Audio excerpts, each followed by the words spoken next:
Hello बच्चों, let's read this question. The question says in the following question A statement of assertion is followed by a corresponding statement of reason.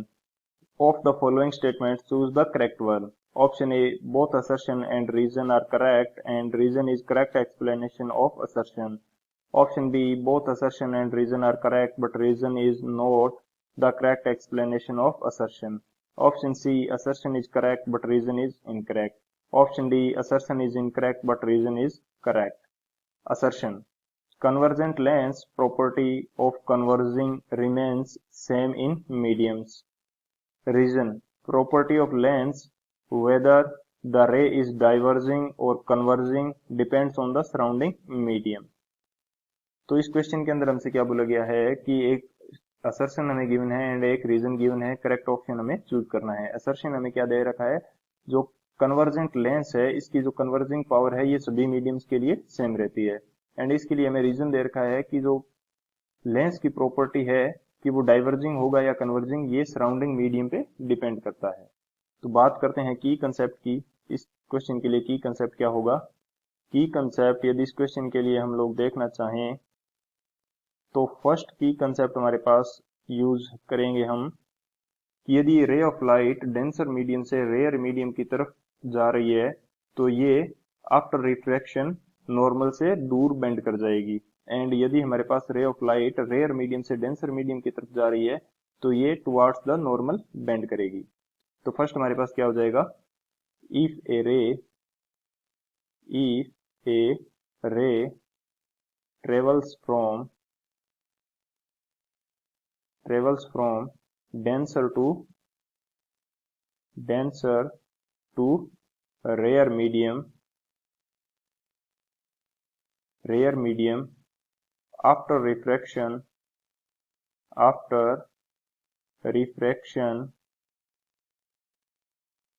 it will bend away from normal. यानी कि refraction के बाद में ये normal से दूर bend करेगी. And second जो हमारे पास की कंसेप्ट क्या हो जाएगा, यदि हमारे पास रे क्या कर रही है, ray travels from rarer medium to कहां जा रही है, ये डेंसर मीडियम की तरफ जा रही है. तो हमारे पास आफ्टर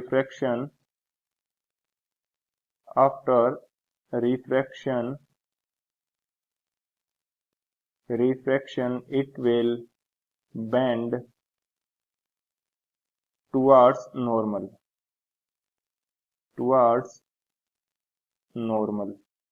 तो ये हमारे पास दो की कंसेप्ट हो गए. इन दोनों की कंसेप्ट की हेल्प से इसको करते हैं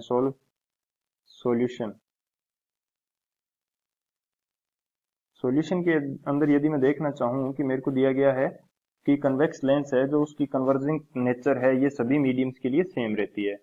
तो यदि मैं यहाँ पे कन्वेक्स लेंस बनाना चाहूं तो ये कुछ इस प्रकार से मेरे पास क्या है, कन्वेक्स लेंस है एंड ये इसके लिए प्रिंसिपल एक्सिस हो जाएगी. यदि जो हमारे पास रिफ्रैक्टिव इंडेक्स है लेंस का जो रिफ्रैक्टिव इंडेक्स है इसको मैं यूज कर लेता हूं μ1 and refractive index of surrounding ये हमारे पास क्या है, μ2. तो यदि हमारे पास μ1 की वैल्यू क्या है, ज्यादा है μ2 से, यानी कि रिफ्रैक्टिव इंडेक्स ऑफ लेंस ये सराउंडिंग के रिफ्रैक्टिव इंडेक्स से ज्यादा है, तो रे ऑफ लाइट जो इस लेंस से बाहर इमर्ज आउट करेगी, जो रे ऑफ लाइट इस लेंस से बाहर निकलेगी वो मैं इस सरफेस के लिए यदि नॉर्मल बनाना चाहूं तो कुछ इस प्रकार से होगा. तो ये रे ऑफ लाइट हमारे पास डेंसर मीडियम से रेयर मीडियम की तरफ जा रही है. तो डेंसर मीडियम से यदि रेयर मीडियम की तरफ जाएगी हमारे पास रे ऑफ लाइट, तो ये किसकी तरफ बेंड कर जाएगी, तो ये away from the normal bend करेगी. अवे फ्रॉम द नॉर्मल यानी कि प्रिंसिपल एक्सिस की तरफ बेंड कर जाएगी. यानी कि यहाँ पे तो ये क्या शो करेगा, कन्वर्जिंग नेचर. अब सेकंड कंडीशन के अंदर मैं क्या यूज करता हूं कि जो इसका सराउंडिंग है, जो हमारे पास कन्वेक्स लेंस है कुछ इस प्रकार से, ये इसकी प्रिंसिपल एक्सिस है एंड सराउंडिंग का रिफ्रैक्टिव इंडेक्स मेरे पास क्या है μ2 एंड लेंस का रिफ्रैक्टिव इंडेक्स क्या है μ1।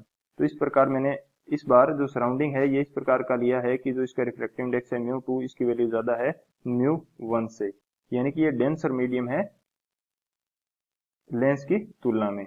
तो यदि रे ऑफ लाइट कोई इस लेंस से बाहर जाएगी तो रेयर मीडियम से डेंसर मीडियम की तरफ जा रही है, तो ये टुवर्ड्स द नॉर्मल बेंड करेगी कुछ इस प्रकार से। तो ये यहाँ पे क्या शो कर देगा, ये हमारे पास शो कर देगा डाइवर्जिंग नेचर, डाइवर्जिंग नेचर। तो इन दोनों कंडीशंस के अकॉर्डिंग यदि देखा जाए तो हमारा असर्शन क्या है, असर्शन तो हमारा इनकरेक्ट हो जाएगा। क्यों? क्योंकि हमें दिया गया है कि जो कन्वर्जिंग लेंस है इसकी कन्वर्जिंग नेचर हमेशा सभी मीडियम्स के लिए सेम रहती है। तो ये तो गलत है, क्योंकि जैसे ही मैंने मीडियम का रिफ्रैक्टिव इंडेक्स चेंज किया कन्वर्जिंग नेचर डाइवर्जिंग नेचर में चेंज हो गई, तो असर्शन तो हमारा हो गया इनकरेक्ट।